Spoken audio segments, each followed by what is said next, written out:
not a documentary, but a comedy special. And this is the new comedy special from Bo Burnham, which just released this last Sunday. And it feels like everyone is watching this right now, and everyone is having a reaction and the same reaction, and everyone is just losing their minds, much like Bo Burnham himself is losing his mind in this comedy special. Yeah, didn't expect that to happen, tie in, but it did. It's fantastic. It's called Inside. And if you're not familiar with it, if you're not familiar with Bo Burnham, he started out as a YouTube, I guess, sensation. He wrote original songs, comedy songs that propelled him to become internet famous. From there, he did stand-up. And then after developing a stand-up career, became a filmmaker. He was the writer and director of the movie 8th Grade. Special shout. If you saw Promising Young Women, then you saw him.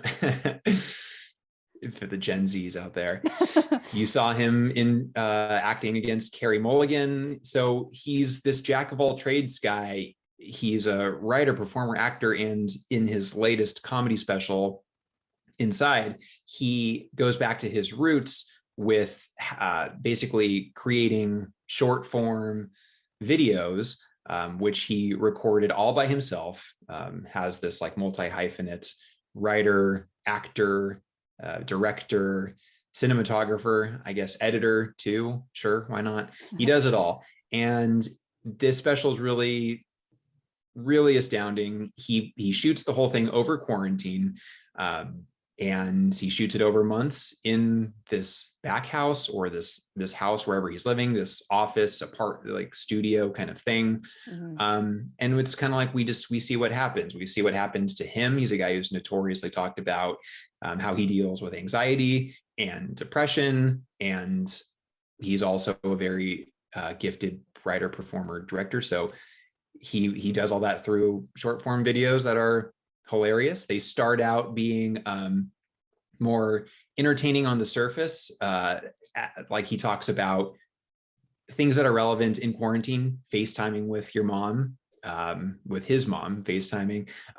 He talks about in white woman's Instagram, all the tropes that you would see on white woman's Instagram, all of the rosé all day and the dogs. And so that's his angle. But then as you watch the documentary, he continues to get deeper and deeper, and it becomes more unhinged. And you can see it with his hair is getting longer, his beard's getting shaggier. And there's a lot of moments throughout all of these short, funny, hilarious, incredible sketches where he's actually like very troubled, and you can see it. And he says as much. And it's like, he says, "I'm not okay." And he starts bawling and stuff. And it's like, it's weird because he's feeling all this, and yet we're also feeling all this if we've been quarantining too.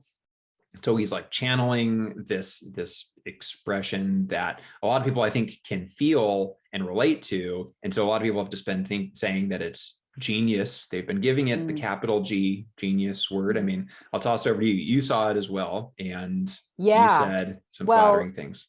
It's interesting. And I think this was it's such a different way to watch it. I did a Netflix watch party with one of my friends, and we were watching it together, but also had the little chat box on the side in this new feature. And our chats in the beginning were like, "Oh, haha, this is so funny. Oh, this sketch is great." And then it cuts to intermission in the special, and then it gets darker.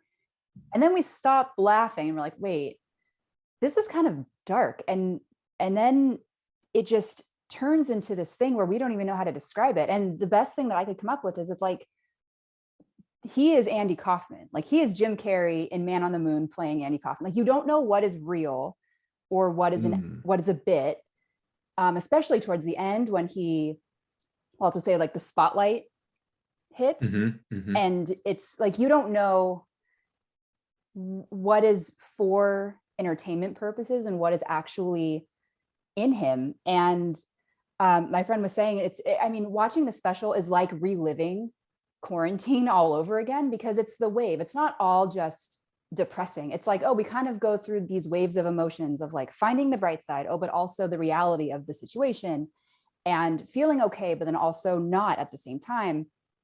And it was really interesting to watch this film, and especially with like in a Netflix watch party of sorts, because you also don't feel so alone when you're watching it. So I think that really helps if you're interested in watching this. I'd recommend it like in a Netflix watch party of sorts, or even, well, no, I guess the Friends special wouldn't, but that would be ideal. Well, and I didn't realize that he stopped performing live for 5 years. And this was the year, 2020 was the year that he was going to come back and make his return to the stage. And then of course this happens, and it's not a straightforward watch. I think any expectation you might have going into this, it's going to be completely different.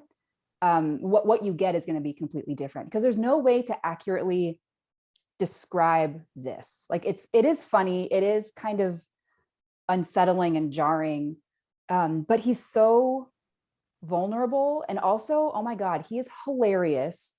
And the songs, I cannot get out of my head, and I hope he puts out an album or something, because I will buy it.